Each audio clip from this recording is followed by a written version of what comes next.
নমস্কার, কেমন আছেন সবাই? আশা করি সবাই ভালোই আছেন। আমরা আবার চলে এসেছি আমাদের আগমনী একটা নতুন দিনের গল্প নিয়ে। গুগুল আজকে সকালবেলা 7টা নাগাদ ঘুম থেকে উঠে পড়েছে। উঠে এবার জানলার কাছে দাঁড়িয়ে ওর সব বন্ধুদের ডাকছে। পাশের বাড়ির ব্যালকনি বন্ধু, নিচে আছে টমি, মিনি, ঘেউ ঘেউ, কিন্তু কাউকেই খুঁজে পাচ্ছে না। দেখছেন তো কেমন হালকা কিছু ব্যায়ামও করে নিচ্ছে। ব্যায়াম পায়চারি সব চলতে থাকুক, আমি বরঞ্চ ওকে খেলনা দিয়ে বসিয়ে ওর ব্রেকফাস্টটা রেডি করে নিয়ে আসি। আজ তো প্রচণ্ড গরম পড়েছে, তাই জন্য সকালবেলা উঠেই না ওর দুটো চুল বেঁধে দিয়েছি, কিন্তু কতক্ষণ যে এই চুল বাঁধাটা থাকবে সেটা বলা যাচ্ছে না। সারাদিনে কমপক্ষে 10বার ওর শুধু চুল বাঁধতে হয়। দেখুন কেমন গোপাল ঠাকুরের মতো পা ছড়িয়ে বসেছে। গোপলা এখন খেলনা নিয়ে একটু খেলুক, সেই ফাঁকে আমি ওর খাবারটা চট করে নিয়ে আসি।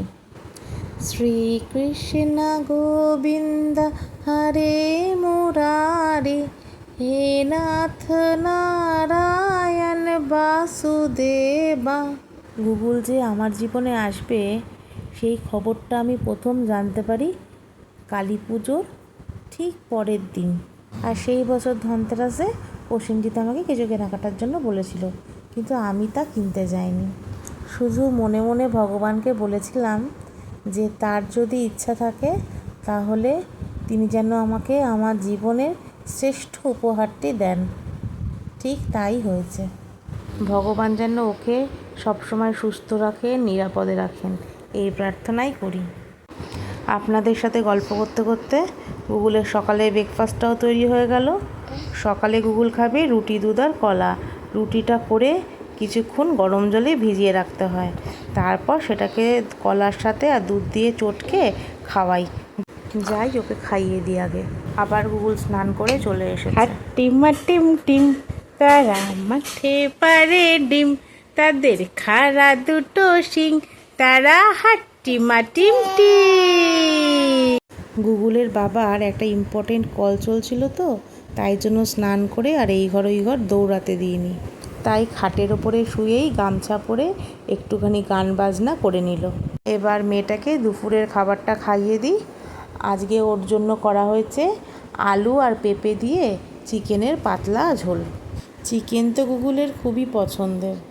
জানেন তো, ওকে যদি আমি খাওয়ার পরেই সঙ্গে সঙ্গে ঘুম পাড়িয়ে দিই তাহলে কিন্তু তাড়াতাড়ি ঘুমিয়ে পড়ে, কিন্তু যদি বলি একটু খেল, আমি পরে ঘুম পাড়াবো, তাহলে আর ঘুমাতে চায় না।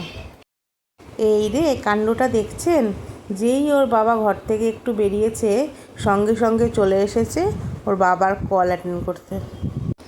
এই ছোট ছোট মিষ্টি মুহূর্তগুলো আপনাদের কেমন লাগছে অবশ্যই জানাবেন, কিন্তু যদি ভালো লাগে একটা লাইক, শেয়ার আর কমেন্ট করে দেবেন। আর হ্যাঁ, সাবস্ক্রাইব করতে ভুলবেন না, কিন্তু পাশে থাকা বেল আইকনটা প্রেস করে দেবেন যাতে ভিডিও আপলোডের পরে আপনাদের কাছে নোটিফিকেশানটা পৌঁছে যায়। আজ তাহলে আসি, আবার আসবো নতুন দিনের একটা গল্প নিয়ে। ভালো থাকবেন, সুস্থ থাকবেন, আনন্দে থাকবেন। আমিও যাই মেয়েটাকে নিয়ে একটু নিচ থেকে ঘুরে আসি, না হলে ওর বাবার কল চলবে তো, আর ও এমন চিৎকার চেঁচামেচি করবে, ওর বাবা একটু অসুবিধাই হবে। আর এখন যদি একটু হাঁটাহাঁটি করে রাতে খুব সুন্দর ঘুমায়।